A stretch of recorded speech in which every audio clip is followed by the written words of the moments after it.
자, 계속해서 모퉁이 머리돌이란 제2강입니다.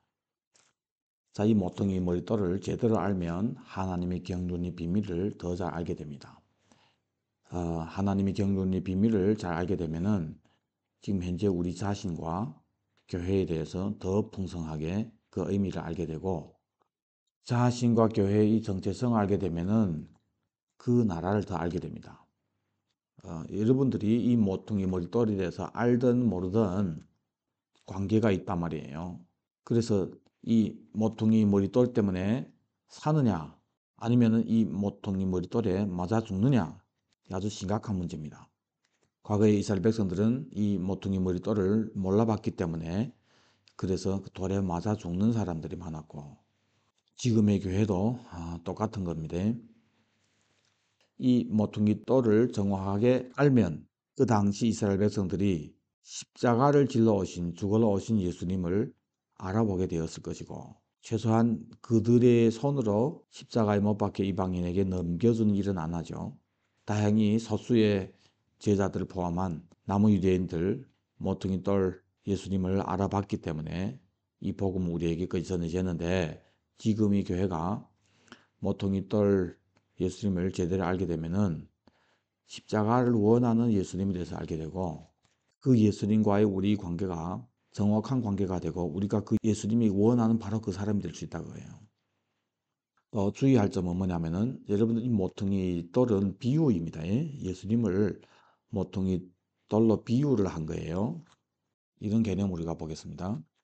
지난주에 우리가 구약의 모퉁이 머리돌 단어로 그 뜻을 찾았는데, 모퉁이는 사사기 20장 2절, 이사야서 19장 13절, 14절, 3상 14장 온 백성이 어른, 방백, 지휘관 이런 개념이라고 했습니다. 모퉁이가 지휘관들을 비유할 때 이 모퉁이로 비유한다고 해요. 그리고 머리돌을 했을 때는 신약에서는 모퉁이 머리돌 한 단어로 되어 있지만은 구약에서는 나누어서 되어 있단 말이에요. 머리돌 했을 때는 사실은 돌을 놓고 머리라는 뜻입니다. 로시. 근데 이 머리가 동물이 머리, 사람이 머리 그런 뜻도 있고, 또 우두머리, 꼭대기, 끝부분 이런 뜻도 있습니다. 예를 들어서 대하 13장 12절에 하나님 우리와 함께 하사 우리 머리가 되시고 할 때는 머리입니다. 머리. 또 호세아서 1장 11절에는 이에 유다 자손과 이스라엘 자손이 함께 모여 한 우두머리를 세우고 했을 때 이 우두머리가 롯입니다. 그래서 모퉁이 머리돌은 모든 통치자의 머리라는 뜻입니다.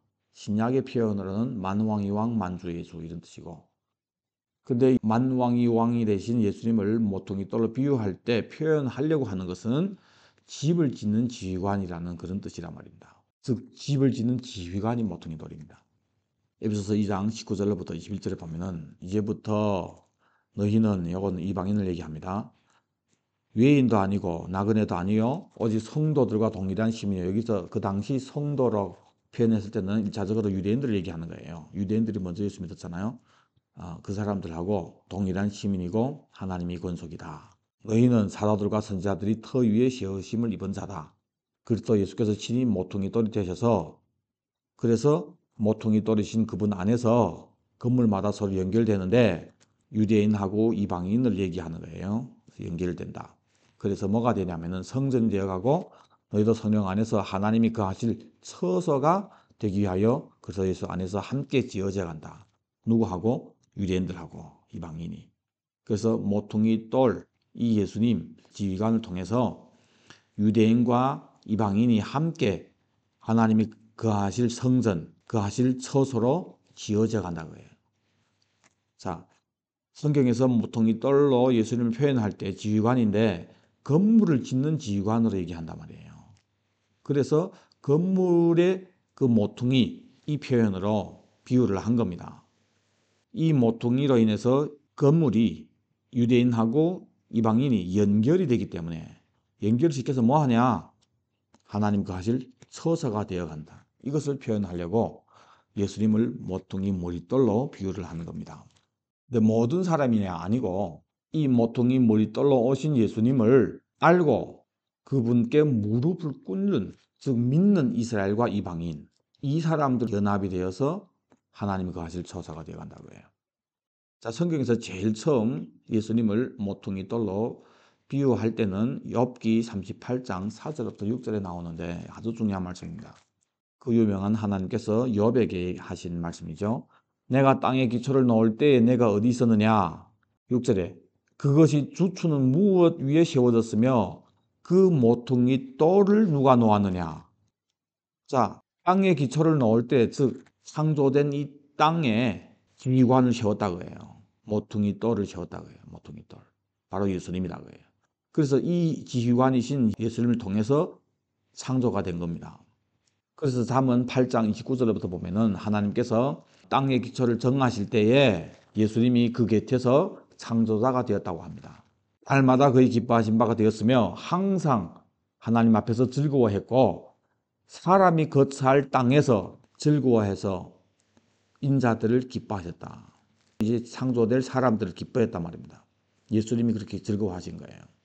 왜냐하면 골로새 1장 16절부터 만물이 예수님에게서 창조되고 하늘, 땅, 보이는 것, 보이지 않는 것들, 왕권, 주권, 통치자, 권세들이 만물이 다 예수님을 통했고 또 예수님을 위해서 창조했다. 하나님께서 땅을 포함한 만물을 창조할 때 예수를 통해서 또 예수님을 위해서 창조했기 때문에 예수님을 통치자로, 지도자로 모퉁이 돌로 삼으셨다고 해요. 그래서 모퉁이 돌이신 예수님께서 그렇게 기뻐했다는 말씀입니다. 그런데 창세기 1장 1절에 하나님이 천지를 창조하시니라 땅이 혼돈하고 공허하고 흑암이 깊음 위에 있고 하나님의 영은 수면에 운행하시니라 이렇게 시작이 되죠. 예수를 위해서 창조한 이 땅, 이 상태가 혼돈하고 공허하고 흑암이 깊음 위에 있었다고 이렇게 표현을 하잖아요. 이 표현은 안 좋은 표현입니다. 똑같은 표현을 예레미야서 4장 23절에 했는데 이스라엘 백성들이 범죄했을 때 이제 심판당함으로 될 그 상태를 땅을 본즉 혼돈하고 공허하고 하늘에는 빛이 없으며 이렇게 표현을 했습니다.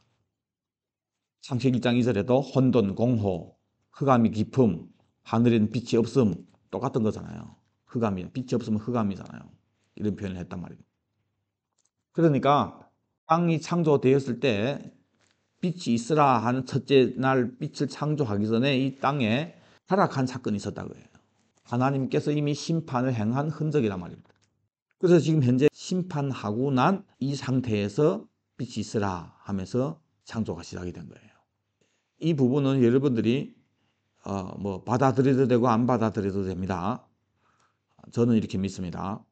아직은 사람은 타락 창조되기 전이니까 뭔가가 타락이 돼서 하나님 심판을 했는데 그러면 뭘까요? 당연히 천사겠죠. 왜냐하면 베드로후서 2장 4절에 하나님이 범죄한 천사들을 용서하지 아니하시고 범죄했던 천사들이 나오잖아요.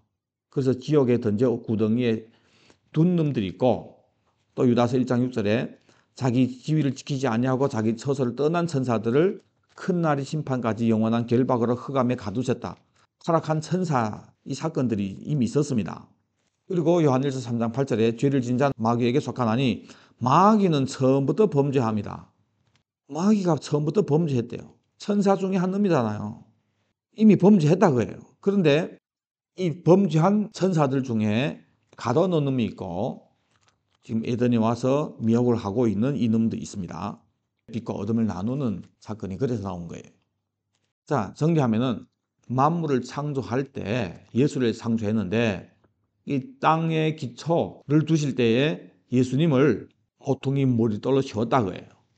그런데 여기에서 마귀가 범죄한 사건이 있어서 심판한 이런 상태에 하나님께서 빛이 있으라 하면서 이제 창조가 시작이 된 겁니다. 근데 그 빛이 무엇이냐?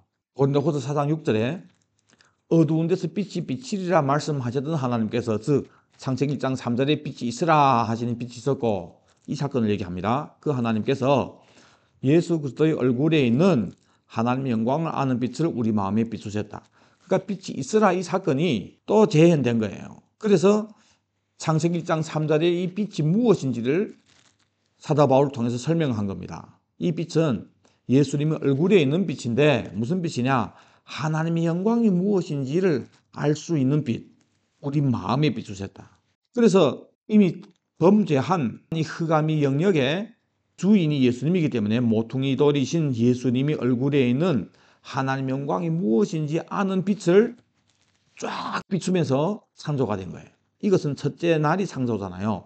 그래서 하나님의 영광을 아는 빛이 비춰진 이 상태에서 둘째 날부터 창조가 되어진 거예요. 그래서 모든 피조물들은 다 하나님의 영광을 아는 빛, 이 지식을 받으면서 그 속에서 창조되었기 때문에 다 이 창조의 목적인 하나님의 영광, 하나님의 영광은 내용이 있습니다. 그 내용이 무엇인지를 다 알았던 거예요. 그 당시에는. 하나님은 예수님에서 창조했는데 예수님은 이곳에서 하나님께 드릴 최고의 영광의 뭔가를 이루려고 하는 거예요. 그래서 이 창조의 지휘관이신 예수님이 얼굴에 있는 하나님의 영광을 아는 빛을 비추면서 이제 창조가 진행되도록 하는 겁니다. 자, 그래서 결국 마지막 날에 인간을 창조하시면서 유독 인간만은 하나님의 형상대로 창조를 하셨죠. 하나님은 보이지 않는다고 합니다. 그런데 보이지 않는 하나님의 형상이 예수님이라고 했잖아요, 신약에. 그래서 하나님의 형상대로 창조했다는 것은 예수님으로 창조했다는 겁니다. 그래서 예수님을 닮은 인간을 아담을 창조하면서 복을 주시죠. 생육하고 번성해서 땅에 충만하라고 합니다. 땅을 정복해라. 그리고 모든 것을 다스리라고 얘기합니다. 이 모든 것은 다 영광을 아는 가운데서 진행이 되는 거예요.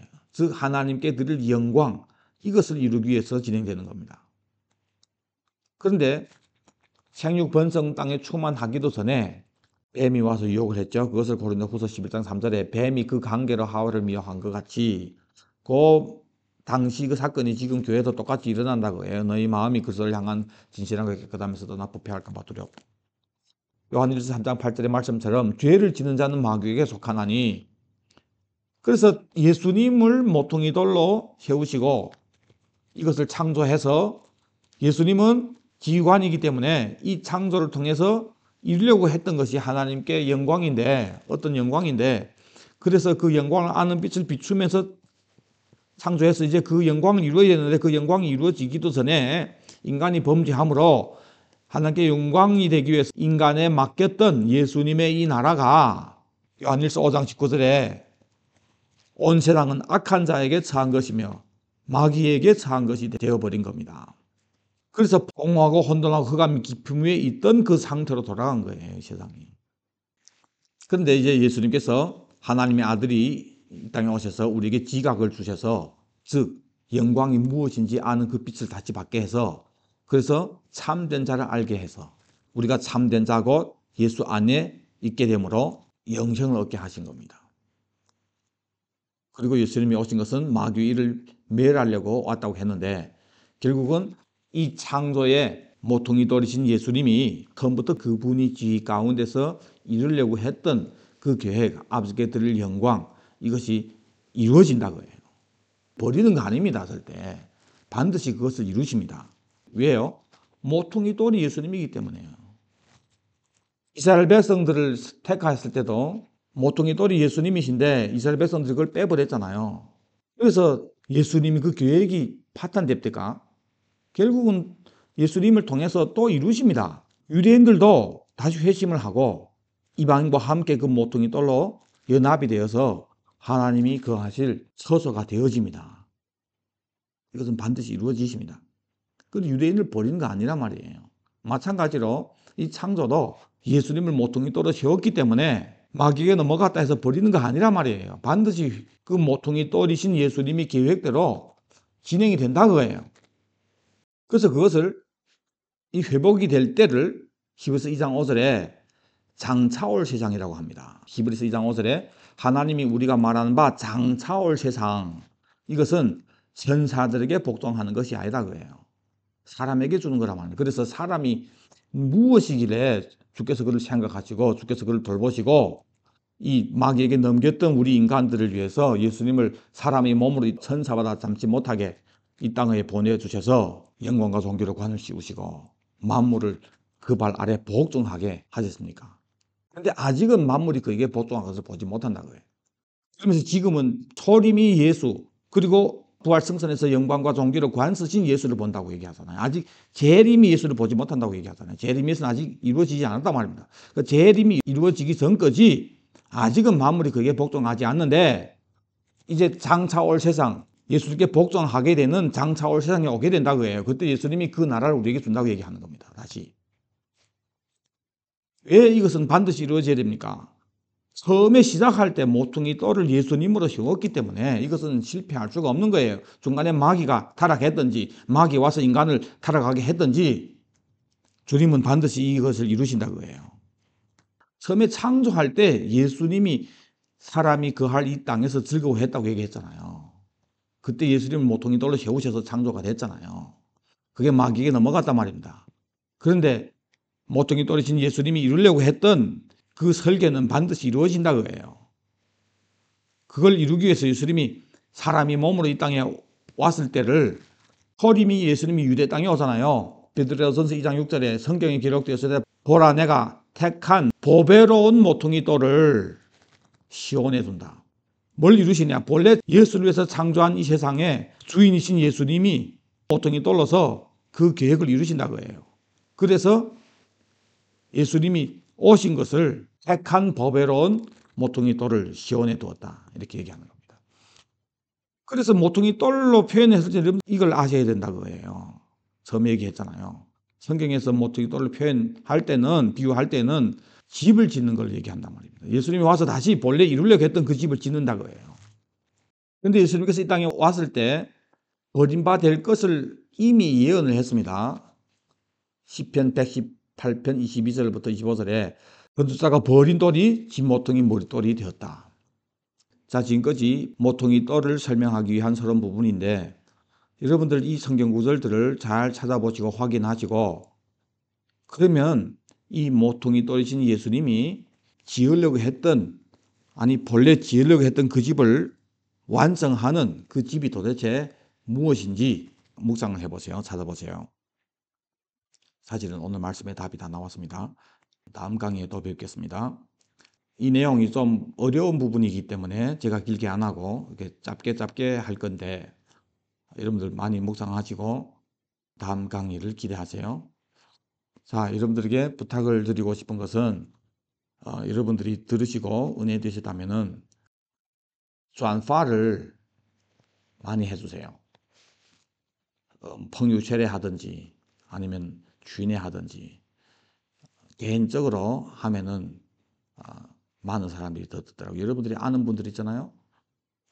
꼭 들어야 할 분들, 여러분들 주위에 정말 예수님을 기다리지 않고 사는 분들이 있다면은 여러분들이 교회잖아요.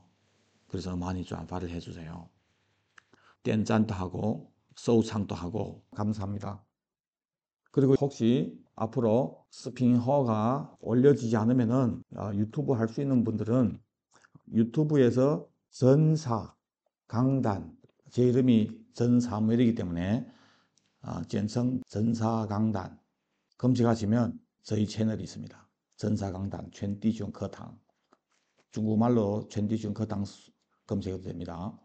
그래서 들어가시면은 영상들이 있습니다. 제일 밑에 보면은 한국어 강의와 중원 짱돌로 중국어 강의 이렇게 나누어서 있습니다. 이 유튜브 채널도 여러분들이 많이 다른 분들께 공유를 해줬으면 감사하겠습니다. 감사합니다. 그리고 여러분들 제가 왜 강의 끝날 때마다 아멘 주 예수여 오시옵소서를 하냐면은 성경이 이 고백으로 끝나잖아요. 예수님은 다시 오마 하고 교회 편에서는 아멘 주 예수여 오시옵소서.